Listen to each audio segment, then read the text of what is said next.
আমি অনুপ রক্ষিত, আর আপনারা আছেন নিউজ 7 দিন বাংলায়।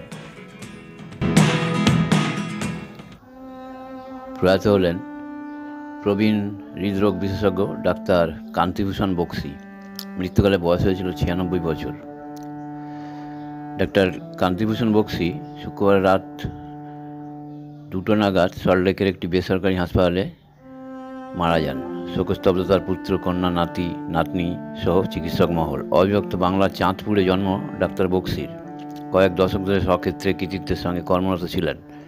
সত্যজিৎ রায়, উত্তম কুমার, সুচিত্রা সেন, কিশোর কুমার, মুকেশ সহ 2 বাংলা ও দেশের বহু বিখ্যাত মানুষের চিকিৎসা করেছেন তিনি। সাধারণ রোগীদের মধ্যেও তার জনপ্রিয়তা ছিল দেখার মতো।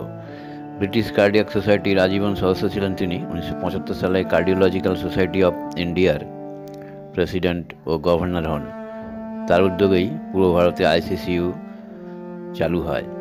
বিবেকানন্দ স্বাস্থ্য সেবা সংঘ, কলকাতা এম্পাওয়ারমেন্ট ফাউন্ডেশন প্রভৃতি সংস্থার উন্নতি সাধনে আমরণ চেষ্টা চালিয়ে গেছেন ডক্টর বক্সী।